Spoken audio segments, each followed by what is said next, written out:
shortly thereafter.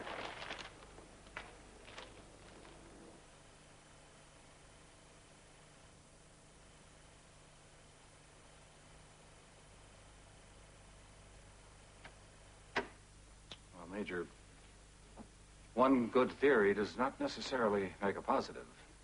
And one positive does not necessarily destroy a good theory. Has this information been put in front of Captain Mason and his co-pilot? Yes, sir, it has. What was their opinion? Or is that an Air Force privilege, as in the case of Kolotek's research? No, sir, Captain Mason and co-pilot Everett do not believe that that object was what they saw. I accept the balloon theory, whether my pilots do or not.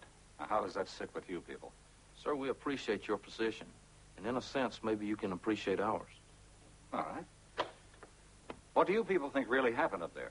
We don't know. And we may never know. Well, then tell me, why can't my pilots see it that way? Why must Dave be so damned positive? Because, sir, they were up there and we weren't. We can't keep telling people they didn't see something if they did. I'm not trying to tell them they didn't see something. No, sir, you're trying to tell them that they saw a high-altitude balloon. And we tried to tell them that was a possibility, too. Do you release this balloon theory to the news media, or do I? If the news media makes an inquiry, we will respond. But when you talk to the news media, I would like to think you might keep your pilots in mind. Between them, those two men have over 30,000 hours of good, safe flying in their logbooks. And if that was a balloon they encountered, it took some real ability to have kept away from it.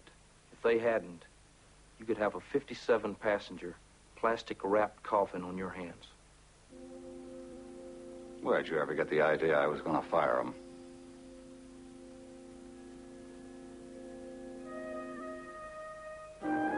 Right, Pat, come up with anything? Mr. Shaftner may have to break a campaign promise or two.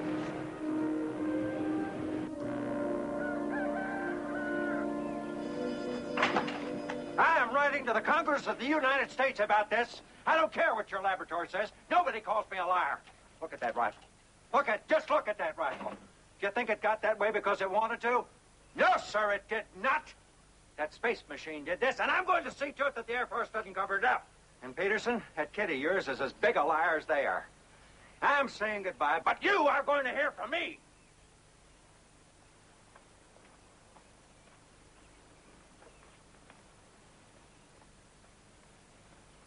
All that business there in the house.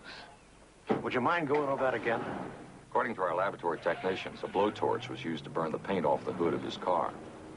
Traces of ordinary gasoline were found where he claimed a spacecraft scorched the road and surrounding area. And the rifle, our lab clearly detected tooth marks from a commonly manufactured bench vise on the barrel of the rifle, indicating someone bent it intentionally, and it had not been subjected to any heat since it left the factory. How are you mixed up in all this, son? I'll start at the beginning. If you would, please. I'll leave out the very beginning, but I'll get back to it, okay? Okay. Okay. I was hitchhiking back from Freedom. Mr. Shaftner picked me up. We started talking about UFOs. He told me about how he saw this outer space machine, how it burned everything, how he tried to shoot at it, and bent his gun and all that. I still don't see how you got involved. Well, he asked me to go along with him and tell people that I'd seen what he saw. I knew it was wrong, but I had a reason. What reason? I didn't think anybody was going to believe me either. You mean in regard to Shaftner's story? No, sir. Mine. I had a sighting. A real one. I saw a real UFO. You lied about the Shaftner incident. How do we know you're not lying about this? I guess you don't. But I'm not. Tell us what you saw. I saw a huge machine. Must have been 200 feet long. What did it look like? Looked like a boomerang.